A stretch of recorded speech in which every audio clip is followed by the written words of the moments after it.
So what are some actual effective ways to use karate in the real world? That's what we're going to discover today. And the way in which I use karate in the real world, and yes, I have had to defend myself in a real world situation.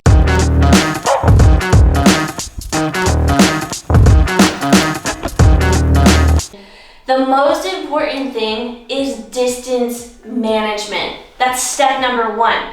Meaning if I have an opponent, and we're going to use the bag today, if I have this opponent and I don't know exactly my relation to when I'm going to be able to strike or when that person's going to be able to strike me back, I'm in a really precarious position. So one of the first things that we teach is distance management. When you're learning how far away it is to actually place a strike, you can then in turn learn just how far away you need to be so you don't get hit by a strike. You begin to start adjusting your eye and you begin to start adjusting your ratio of speed of attack and speed of defense. So I'm going to give you some examples of some ways to do that with some footwork. And I'm also going to show you how I typically will adjust for distance management as well. Okay, so if we're utilizing the back as our attacker, as our opponent, couple of things that I need to realize if I'm in karate and I'm using that distance management is the one-step rule, okay? So I can't hit this person because I am one step away. If I take one step forward, now I'm in range. If I take one step back, I'm out of range. That's all you need in distance management. You don't need a huge gap of space. You just need to be one step away. The problem is that distance is closed very fast, especially in self-defense situations. You might be one step away and then all of a sudden that person's on top of you. Knowing when they cross that threshold is what is going to enable you to get that distance management down. And the easiest way for you to start adjusting your eye and adjusting your own situational awareness is to practice distance management with some simple techniques. We like to call it a shuffle. A shuffle is just simply a step in which you move forward. Now, I'm going to demonstrate that shuffle and I'm going to demonstrate something called an extended step just to show you how we work on that distance management. Okay, so the first method is the extended step, just simply taking that foot and moving it forward and keeping your back foot planted. The second move is the shuffle where you move both feet in, or the reverse shuffle where you move both feet back. The extended step is a great way to get in and out for a strike. And the shuffle is a great way to close the distance and stay there and be ready. Notice one of the things that I do is I keep this foot planted and on the ball of my foot. Now you might be wondering what the most effective strikes are. Like what are the things that can literally stop an opponent in their tracks? Is it gonna be something like this? Well, maybe not. But I am gonna show you a few of my favorite strikes that I like to utilize on the back. So the very first thing that I love doing is the palm strike. So the palm strike can be executed from your stance or it can be executed from anywhere really. You know, I can have my feet apart, I can simply be in a lower stance and be in position. Sometimes we even like to do what's called a non-apparent fighting position. You might have your arms crossed or something like that. Your hand comes out, boom, we throw that palm strike. When the palm strike comes out, our hands automatically come up to deflect anything else. And the cool thing is that in karate, it's called the art of the empty hand. So I don't have weapons in my hands. My hands are my weapons.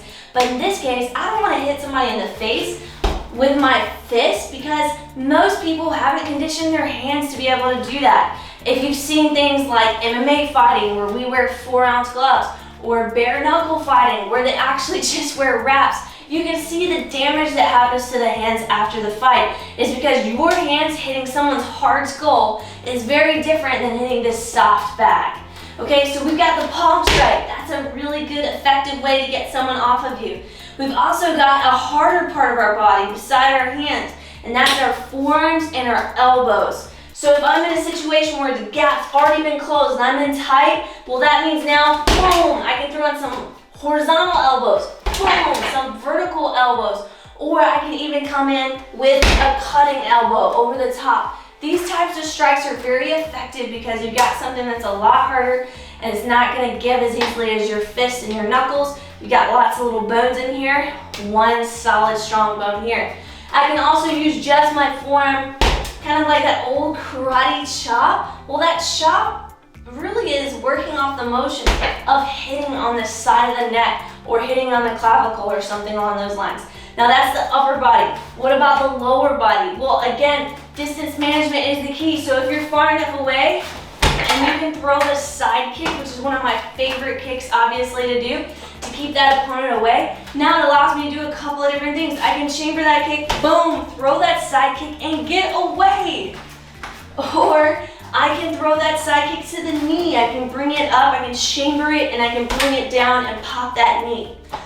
The other thing that I like to do for distance management, if I can, is I can definitely throw that front kick in. The only problem with the front kick for me is that it leaves you open to a lot of off balance. So if I throw that front kick and somehow my foot gets caught up in something, maybe their clothing or something like that, I'm really off balance.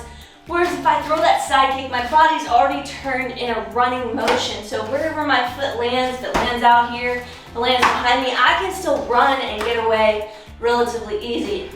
Now, if the distance has already been closed and we're back in tight, we're talking knees. Boom! We're talking knees either to the legs of my opponent, so I can slam those knees straight in, boom, or I can hit those knees up into the body and bring them up. So that's a rising knee as opposed to a driving knee, which would be a little bit more of a straight on knee attack. So lots of different options for karate for self-defense situation.